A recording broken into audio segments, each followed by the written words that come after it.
हम पहली दफ़ा मीडिया पर आए हैं, हमें बड़ी शर्म आ रही है।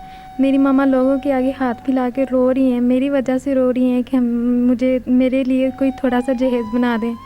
मैं तो यही कहूँगी कि हमारी कोई 2 वक्त की रोटी पूरी कर दे। हमें तो 1 वक्त का खाना मिलता है, एक वक्त का नहीं मिलता। हम कभी हमारे में फाके भी आ जाते हैं, हम भूखे भी सो जाते हैं। आज हमने सूखी रोटी खाई है, वो भी पानी के साथ। बहुत मुश्किल गुजारा होता है हमारा।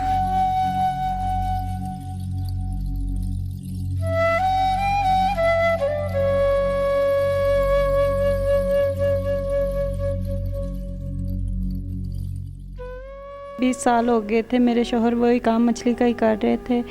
तो जब कोरोना आया ना भाई, तो लॉकडाउन होने की वजह से, गड्डियाँ बंद होने की वजह से फ़िश को खुराक भी नहीं पहुंच सकी, और जो फ़िश थी वो भी पानी में मर गई, और आहिस्ता आहिस्ता सब नुकसान होता गया। तकरीबन 2 साल लगे हैं। 2 साल में सब कुछ ही हमारा ख़त्म हो गया। आपकी आंखों के सामने आपकी लाखों रुपए की प्रॉपर्टी ज़ाया हो रही थी, किसी तरीके से सब कुछ बचा लूँ। जी भाई, कोशिश तो काफ़ी थी कि सब कुछ बचा लें, लेकिन उस वक़्त ख़ुद को बचाना बहुत मुश्किल हुआ था। जब कोरोना आया, ऐसे लग रहा था जैसे बहुत सी जानें जा रही थी रोज़ हॉस्पिटल में। इनके पापा को भी कोरोना हो गया था। रोज़ाना हॉस्पिटल में ख़बरें आ रही थी कि आज इतनों की डेथ हो गई, आज इतनों की डेथ हो गई है। तब मछली की क्या कि इंसानों पे क़यामत टूटी हुई थी। महलों में रहने वाली ये खातून, बच्चे भी उस कारोबार की वजह से आप भी आशो इशरत कर रही होंगी। कैसे ज़िंदगी के ये 2-3 साल गुजारे? बस भाई, पहले घर में लोग काम करने के लिए आते थे, अब लोगों के घरों में हम खुद काम करने के लिए जाते हैं। सब लोगों के सामने ये कहना पड़ेगा क्योंकि हमारी हेल्प करें, क्योंकि मैं खुद हेल्प करने वाली थी, तो आज लोगों से हेल्प मांग रही हूँ भाई।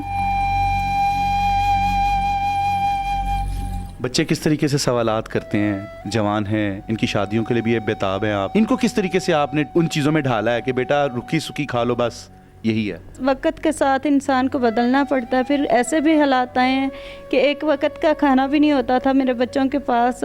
तो मैंने कोई ऐसे दिन भी आए हैं कि अपने बच्चों को भूखा भी सुलाया। कोई ऐसे दिन भी आए हैं, एक दिन मैंने अपनी कज़न की तरफ, मेरा बेटा बहुत रो रहा था खाने के लिए, तो मैंने अपनी कज़न की तरफ अपने बच्चों को भेजा कि उधर से जाके खाना खा लें।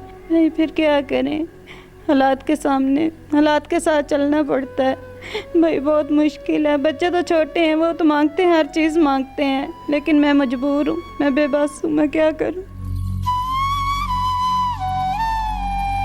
रिश्तेदार, बहन भाई, वो अजीज़ जिनकी आप खुद मदद किया करते थे, किसी ने पलट के पूछा नहीं आपसे? भाई रिश्तेदार तो वैसे ही कहते हैं कि इनको बुलाएंगे, इनके साथ बात करेंगे, रिश्ता जोड़ेंगे तो हमारे घर ये आ जाएंगे। और बहन भाई, जब माँ बाप फौत हो जाता है तब साथ ही छोड़ देते हैं। जब तक माँ बाप ज़िंदा होता है तब उधर बहन भाई इकट्ठे होकर बैठ जाते हैं, लेकिन मेरा माँ बाप फौत हो गया हुआ है, तो अब बहन भाई भी कोई नहीं पूछता बुलाता। अगर बहन भाई पूछें, अब रिश्तेदार पूछें, तो मीडिया पे आने की क्या ज़रूरत है। शोहर जो हैं उनके भी बड़े करीबी दोस्त होंगे, उन्होंने भी लोगों पे बड़े एहसानात किए होंगे। मुश्किल की इस घड़ी में वो भी साथ छोड़ गए।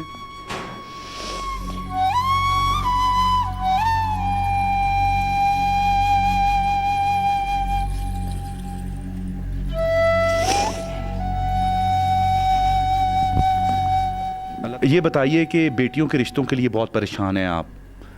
अब किस तरीके से आप चाहती हैं कि आपकी बेटियों की शादी हो? भाई, मैंने बड़ी बेटी का निकाह किया हुआ है, इसकी 1 माह के बाद मैंने रुखसती करनी है। मैं यही चाहती हूँ कि सब बहन भाई मिलके मेरी कोई हेल्प करें, ताकि मैं अपनी बच्ची का फ़र्ज़ अदा कर सकूँ। मेरे घर के हालात इतने बेहतर नहीं हैं कि मैं अपने बच्चों को 2 टाइम का खाना अच्छा खिला सकूँ, तो मैं बच्ची का फ़र्ज़ कैसे अदा कर सकती हूँ। तो मैं यही, मेरी अपील है कि सब बहन भाई मिलके मेरी कोई हेल्प करें, ताकि मैं अपनी बच्ची का फ़र्ज़ अदा कर सकूँ, दूसरे मेरे बच्चों को पढ़ा सकूँ। 2 मेरे बच्चे डेफ हैं, गूंगे बहरे हैं, उनको तालीम दिला सकूँ, छोटे बच्चे मेरे पढ़ सकें। कोई भी बच्चे भी नहीं पढ़ रहे भाई, घर के हालात की वजह से। ये तल्ख़ हकीकत आप लोगों के सामने है। और जैसे कि साया वेलफेयर फाउंडेशन हमेशा से गरीबों, मस्कीनों, बेसहारा और बुज़ुर्गों की खिदमत करती आती है, उनका सहारा बनती है, हम चाहते हैं कि इस इदारे के इस प्लेटफॉर्म के ज़रिए इन लोगों की ज़्यादा से ज़्यादा मदद हो।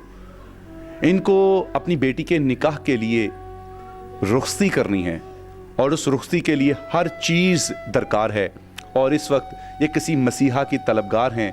आप स्क्रीन के ऊपर अकाउंट नंबर और जैज़ कैश नंबर देख सकते हैं। हमें दीजिए इजाज़त, अल्लाह निगहबान।